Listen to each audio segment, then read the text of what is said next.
Europe के Italy में समुद्र के बीचों बीच पानी पर बसा एक ऐसा शहर जो सड़कों पर नहीं पानी पर चलता है।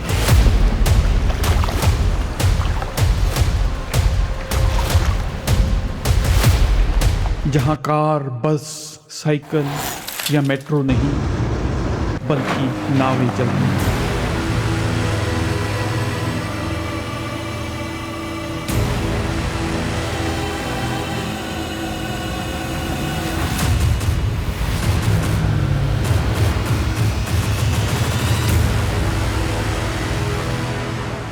बच्चे स्कूल नाव से जाते हैं। यहाँ पोस्ट भी नाव से आती है। रोजमर्रा की जिंदगी के काम भी पैदल होते हैं या फिर नाव से। तीसरा ऑप्शन तो है ही नहीं। ये शहर भी ऐसा जिसका इतिहास 1400 साल पुराना है।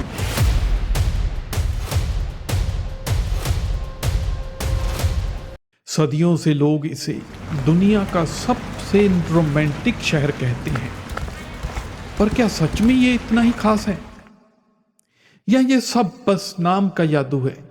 चलिए आज चलते हैं उसी जुदाई दुनिया में।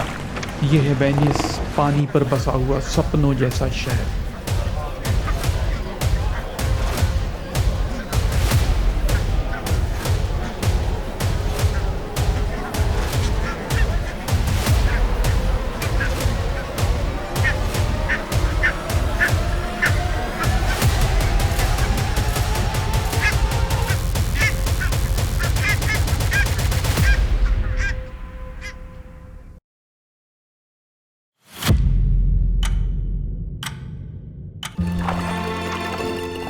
जब आप वेनिस की खूबसूरती और इंजीनियरिंग देखते हैं तो आपके मन में 3 सवाल आते हैं।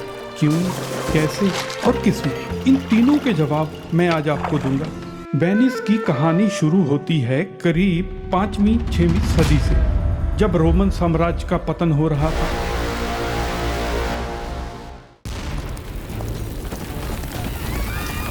और दुश्मनों के हमले बहुत बढ़ गए थे। इसी डर से लोग अपनी जान बचाने के लिए शहर छोड़कर भागे। समंदर के बीच कीचड़ भरी उथली जगहों पर बसने लगे, जहां तक दुश्मन आसानी से नहीं पहुंच सकते थे। धीरे धीरे इन लोगों ने लकड़ी के मोटे मोटे खंभे कीचड़ से भरे पानी के अंदर ठोक ठोक कर प्लेटफॉर्म बनाया और उसी प्लेटफॉर्म पर घर, चर्च और महल बनाते गए।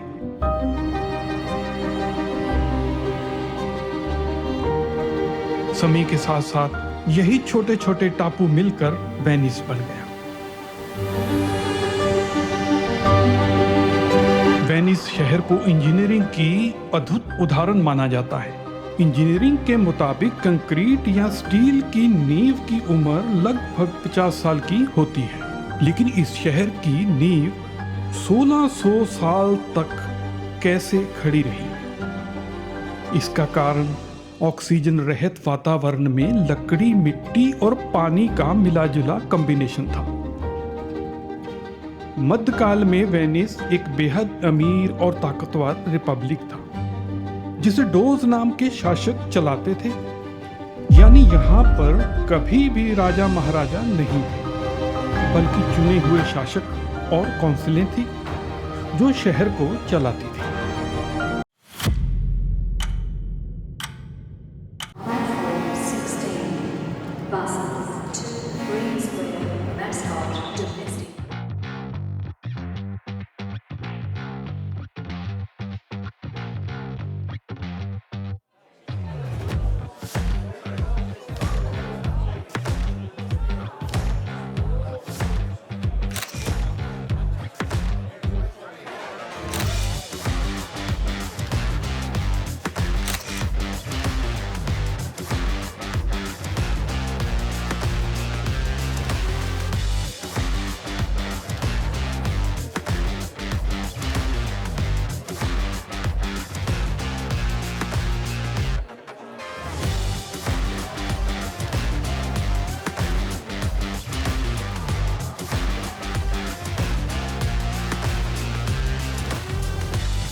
यहाँ की सबसे बड़ी और फेमस नहर है ग्रैंड कैनाल।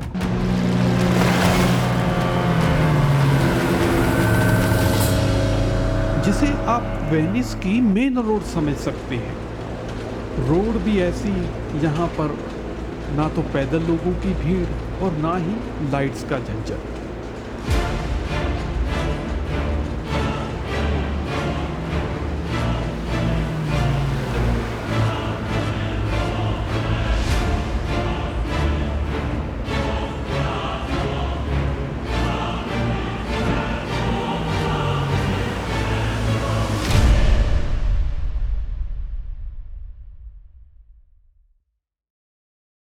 बस फर्क इतना है कि यहाँ रोड की जगह पानी है और गाड़ियों की जगह नावें। शहर का हर कोना पुराने महलों, चर्चों और संकरी गलियों से भरा हुआ है, जहाँ हर मोड़ पर आपको लगता है कि जैसे आप किसी फिल्म के सेट पर आ गए हो।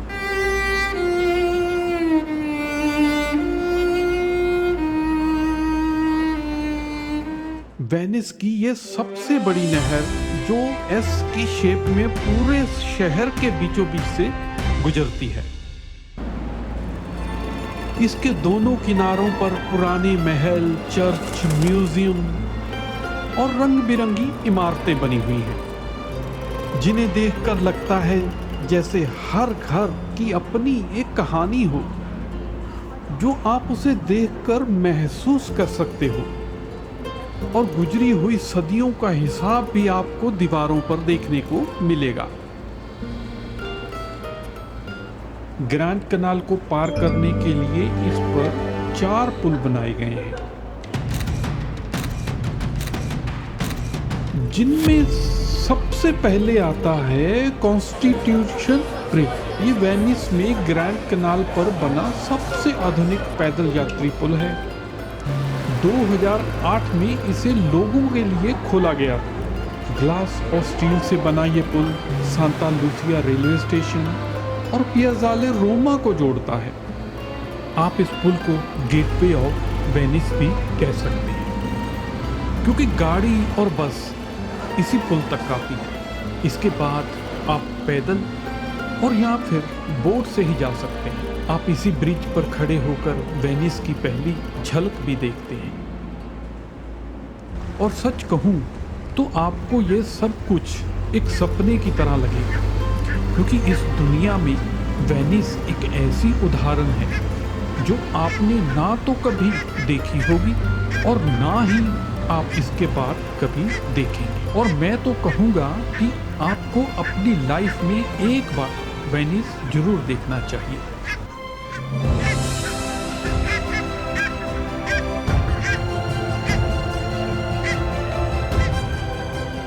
स्कालजी ब्रिज ग्रैंड कैनाल पर 4 प्रमुख पुलों में से एक है।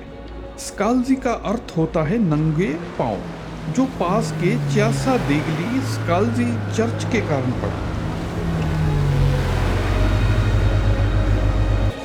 यह पुल कैनारोगिया और सांता क्रोचे जिलों को जोड़ता है और यह सांता लूसिया रेलवे स्टेशन के पास है।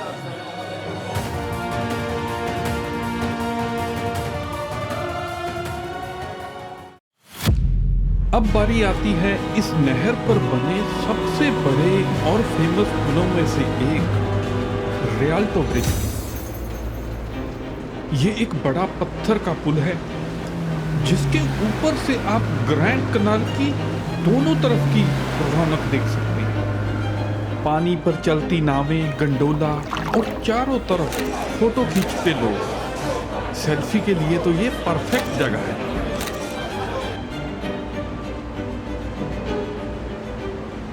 अगर हम इसके इतिहास की बात करें तो रियाल्टो ब्रिज वेनिस में ग्रैंड कैनाल पर बना सबसे पुराना और प्रसिद्ध पुल है, जिसे 15वीं सदी में अंटोनियो दा पोटे द्वारा शानदार पुनर्जागरण वास्तुकला में बनाया गया था। 12,000 से अधिक लकड़ी के खंभों पर टिकी हुई इसकी ये पत्थर की संरचना सैन मार्को और सैन पोलो को जोड़ती है। ये पुल केवल नदी पार करने के लिए नहीं, बल्कि इसके ऊपर की दुकानों के कारण यह प्रमुख व्यापारिक केंद्र भी रहा है, जो इसे वेनिस के सबसे व्यस्त स्थानों में से एक बनाता है।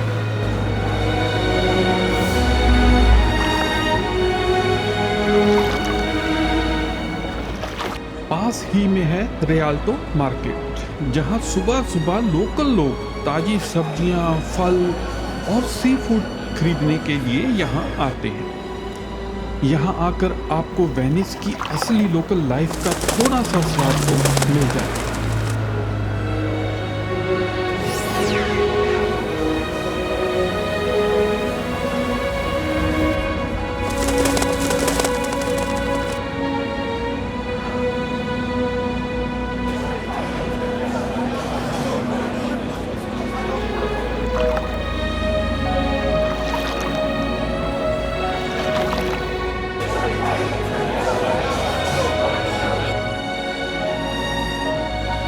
एकेडमिया ब्रिज वेनिस में ग्रैंड कनाल पर स्थित चौथा और आखिरी पुल है।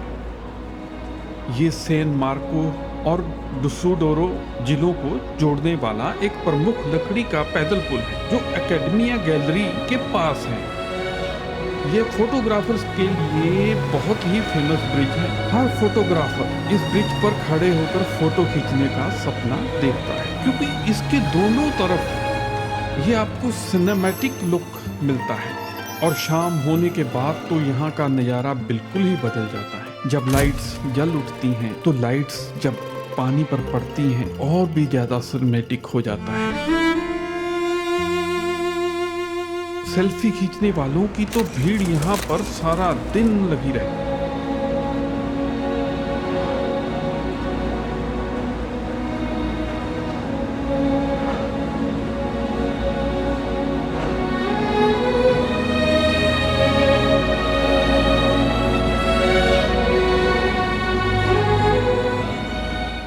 अगर आप वेनिस आएं और गोंडोला की सवारी न करें तो लोग मानते हैं कि जैसे आपने आधा वेनिस ही देखा है। जब आप किसी छोटी सकरी नहर पर गोंडोला में बैठे होते हैं, ऊपर पुराने मकान, खिड़कियों से झांकते लोग और पानी की हल्की हल्की लहरें, तो सच में लगता है जैसे किसी पेंटिंग के अंदर आ गए हैं। बहुत सालों पहले गोंडोला वेनिस की आम ट्रांसपोर्ट का सबसे बड़ा जरिया था। आज बेशक यहाँ और भी नावें चलती हैं, पर गोंडोला अभी भी इस शहर की सबसे रोमांटिक और फेमस पहचान है। ये भी बड़ा दिलचस्प है कि गोंडोला का इतिहास 11वीं सदी से जुड़ा है। आज भी माहिर कारीगर सदियों पुरानी तकनीक का इस्तेमाल करके हाथों से गंडोला बनाते हैं। एक खास गंडोला बनाने में लगभग 1 साल से ज़्यादा का समय लगता है। इसके लिए वो 8 तरह की लकड़ियों का इस्तेमाल करते हैं और एक गंडोला की कीमत लगभग 30,000 से लेकर 50,000 US डॉलर तक होती है। यह है वेनिस की गंडोला वर्कशॉप, जिन्हें स्क्वेरी कहा जाता है। कभी इनकी संख्या सैकड़ों में हुआ करती थी, लेकिन अब ये बस कुछ ही बची हैं। स्क्वेरी डे सेंट टोवासो उनमें से एक है, जो 17वीं सदी का बना हुआ है।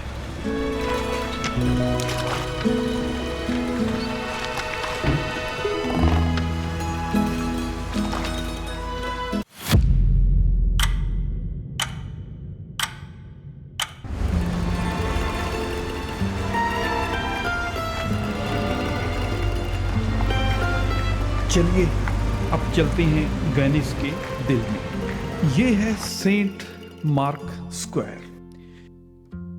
इटालियन में कहते हैं पियाज़ा सेंट मार्क। आपको यहाँ की भीड़ देखकर पता चल ही गया होगा कि मैंने इसे वेनिस का दिल क्यों कहा।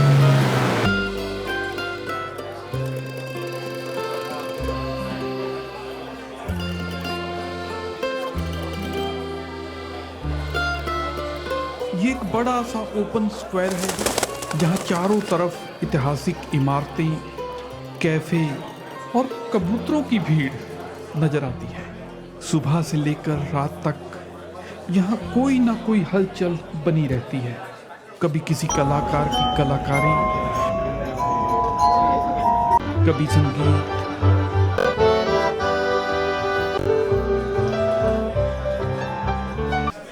यहीं पर है सेंट मार्क्स बेसिलिका। ये एक बहुत ही खूबसूरत चर्च है। इस चर्च का डिजाइन बहुत ही खूबसूरत है, यानी पुरानी, पूर्वी और पश्चिमी कला का मिला जुला रूप। यही सेंट मार्क्स नाम के संत के अवशेष रखे हुए हैं, जिनके नाम पर ये चर्च बना हुआ है। अगर आप इसके पास बने टावर सेंट मार्क्स कैंपानिले के ऊपर तक चले जाएं, तो वहां से आपको पूरा वेनिस ऊपर से देखने को मिलेगा। लाल छतों वाला शहर, बीच बीच से चमकती नहरें और दूर तक फैला नीला समंदर, ऊपर से पूरा वेनिस को देखने का एक बहुत ही खूबसूरत अनुभव के साथ साथ आपके इस पल को और भी खूबसूरत और यादगार बना देता है।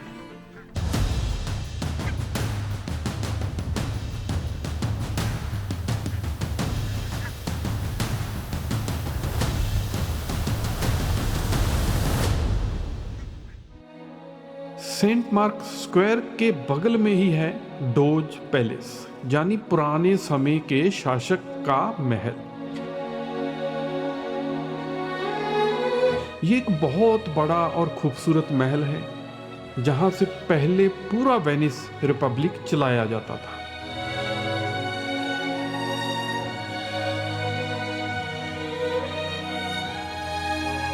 अंदर आपको बड़े बड़े हॉल, सोने से सजे कमरे, पुरानी पेंटिंग्स, दीवारों पर बनी कहानियां देखने को मिलती हैं।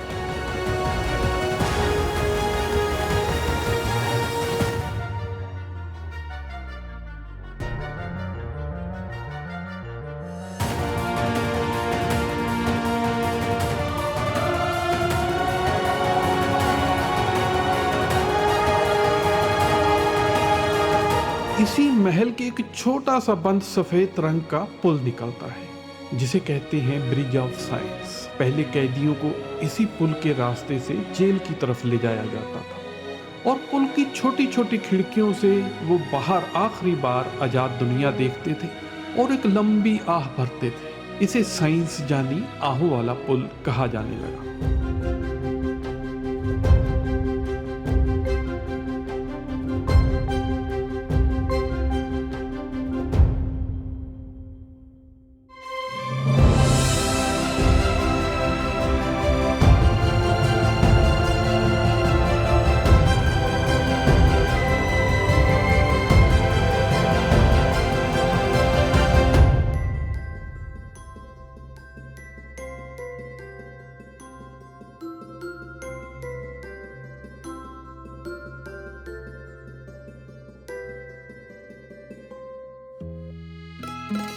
इटली के खूबसूरत शहर वेनिस के दिल सेंट मार्क स्क्वायर पर मौजूद है एक ऐसी जगह जहां सिर्फ इतिहास परोसा जाता है।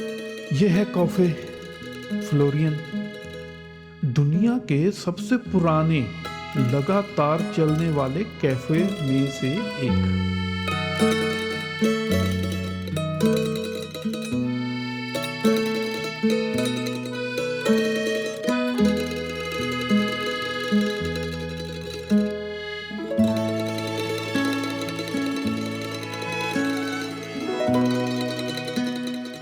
जिसकी शुरुआत हुई थी साल 1720 में।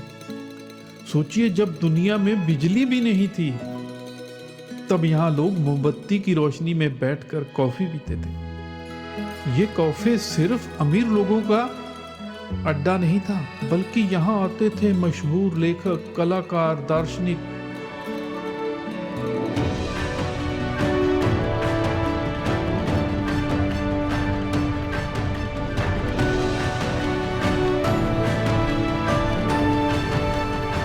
उस समय कई जगहों पर महिलाओं को कॉफे में आने की अनुमति नहीं थी।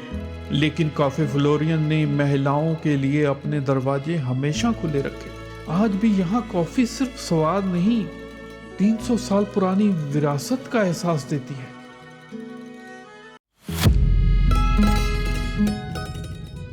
ये लाइन जो आप देख रहे हैं, ये ना तो किसी फिल्म की टिकट खरीदने के लिए लगी है और ना ही यहाँ पर कुछ फ्री में मिल रहा है। ये एक बुक स्टोर है, लेकिन क्या है जो इस बुक स्टोर को इतना खास बनाता है? कभी कभी आपकी मजबूरी आपका स्टाइल बन जाती है। इस बुक शॉप के साथ भी बिल्कुल ऐसा ही हुआ। समुंदर में पानी बढ़ने के कारण इनके दुकान में पानी भर गया और काफी नुकसान हुआ, तो इन्हें एक आइडिया आया, क्यों ना हम कश्तियों को एज ए शेल्फ यूज करें। अगर पानी आ भी जाए तो पानी बढ़ने के साथ ये ऊपर उठ जाएं और कम से कम नुकसान हो। तो इन्होंने ऐसा ही किया और जो खराब हो चुकी किताबें थी उसे बैकयार्ड में सीढ़ियों की तरह बना दिया। बस यही दोनों चीजें काम कर गई और इसको देखने के लिए लोग आने लगे।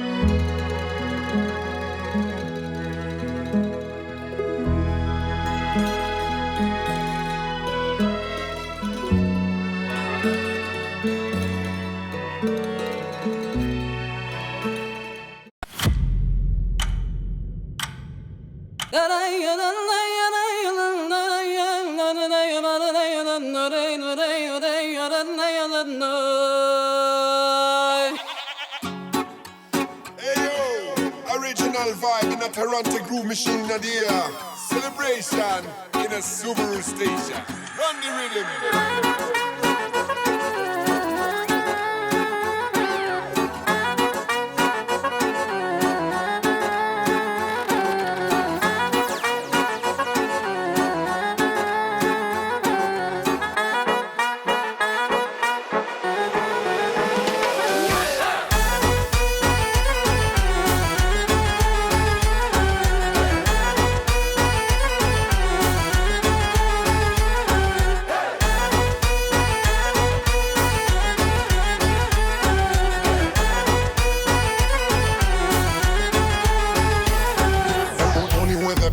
Rhyming with no fear. Come on and see Mutaya die Bavi. Conjuring and steer. Listen, can you hear? I miss it coming out the vibe from Tel Aviv to Kahir.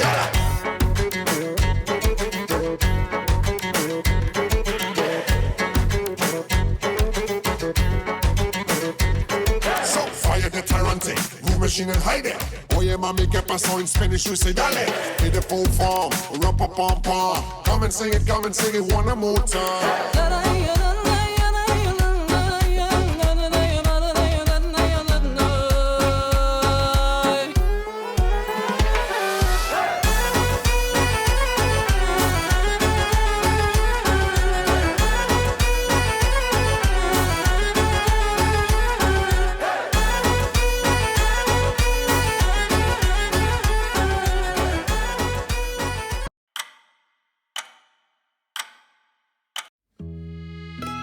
Venice में चलते चलते कभी लगेगा कि आप किसी दूसरी ही दुनिया में हैं, जहां ना तो हॉर्न और ना ही गाड़ियों का शोर, बस पानी की हल्की हल्की सी आवाज। जहां हर मोड़ पर कहानी, हर इमारत में छिपा हुआ इतिहास। कई लोग कहते हैं कि वेनिस एक शहर नहीं, एक एहसास है। शायद इसलिए यहाँ आकर ऐसा लगता है जैसे एक ही जिंदगी में थोड़ी देर के लिए ही सही किसी और दुनिया की जिंदगी जी ली हो। अगर आप कभी वेनिस आए तो बस एक काम जरूर कीजिए, अपने फोन को थोड़ी देर के लिए जेब में रखिए, किसी शांत नहर के किनारे बैठिए और बस इस शहर को महसूस कीजिए। शायद आपको भी लगे कि पानी पर बना ये छोटा सा शहर आपके दिल में बहुत बड़ी जगह बना गया है।